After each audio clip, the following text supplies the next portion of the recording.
This is group number 7 with Toby, Ja Ray, and Justin. Enjoy our video.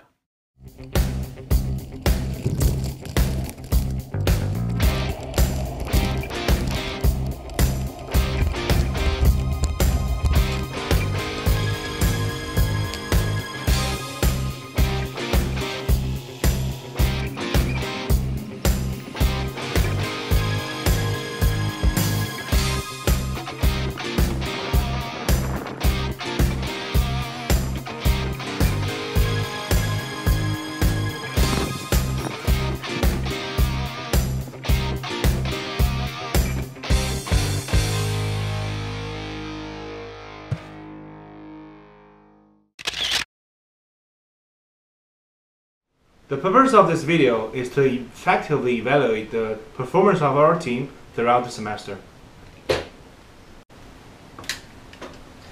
In order to do this, we had to analyze our basic process gains and losses and each other's overall performance, communication skills, and management styles.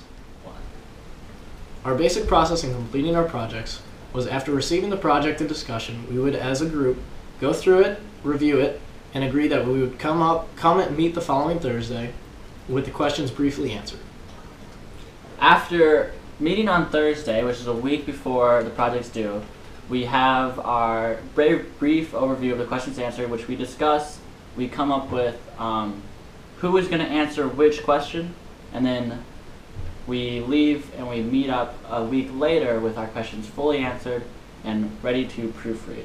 On the last meeting, which is on the Thursday, one day before it's due, we will come together again and we proofread it, we edit it, and we go through the rubrics.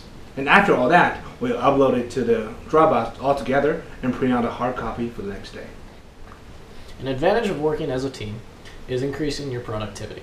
According to Steve Abrams' February 3rd lecture, productivity is equal to your potential productivity plus your process gains minus your process losses.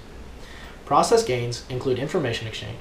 For example, during our second project, the three of us brainstormed ideas for our business and compiled our ideas together and came up with the best possible business to make.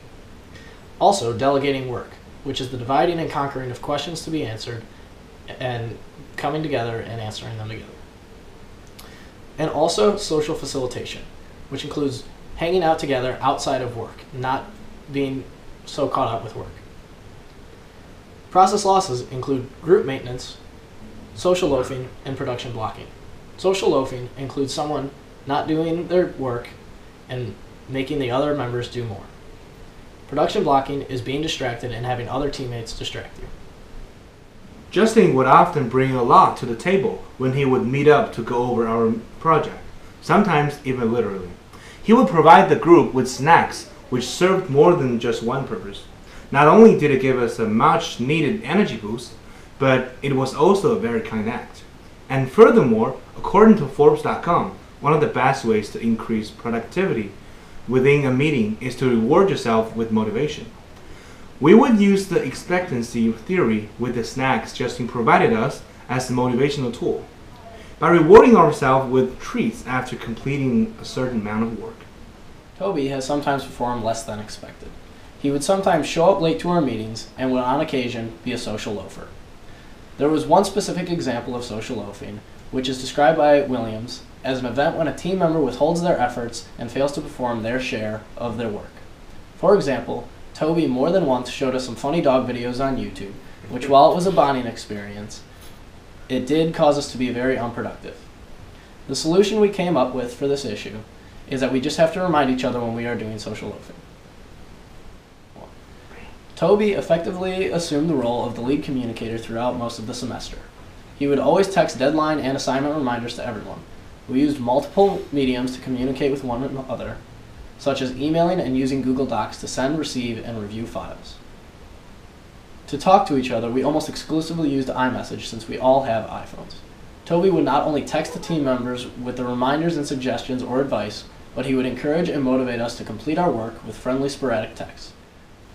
According to business case studies based in the UK, the benefits of effective communication include but are not limited to help and support, guidance in the next steps for progress, and constructive criticisms.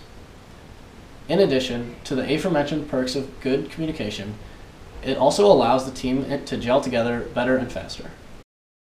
There was one big instance of poor communication between Nate and the rest of the team. During one of our preliminary meetings for Project 2, the team had agreed that Nate would answer question 4.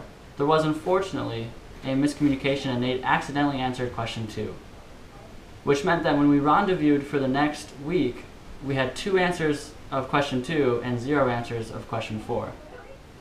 Based on William's interpersonal communication process, we were able to identify where the communication error took place. The error was in the decoding stage because Nate had misinterpreted the message. A solution to this problem will be to double check with everybody on the team to make sure that everybody is on the same page before we leave our meetings.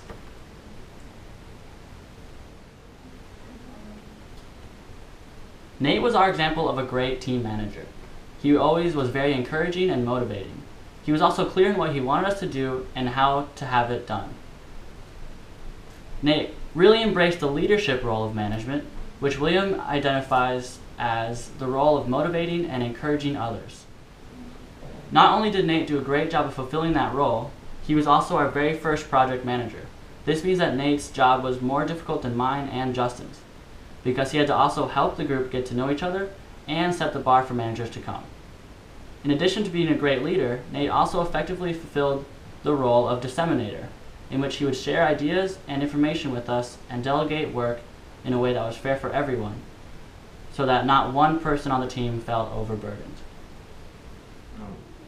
Justin's managerial performance was, after a friendly discussion between members, the least effective of the 3. This wasn't entirely Justin's fault because he happened to be the manager during the spring break, which meant that chips were stacked against him. A key problem that occurred was a noticeable lack of communication. Some management responsibility that Justin notably lacked, though, were fairly basic tasks, like booking group rooms in the library and not creating agendas for us to follow during meetings. Justin also sometimes left the meeting early, even though he was the manager. According to Michigan State University, having an agenda during the meeting is of high importance, because without it, a meeting can, and often will, rapidly become chaotic, and work that needs to be complete may not be addressed. So bad. That's so funny. I don't know what to say. Who's calling me? Jimmy John. Sound like a robot. Hello? We can edit, right? I'm just on edit.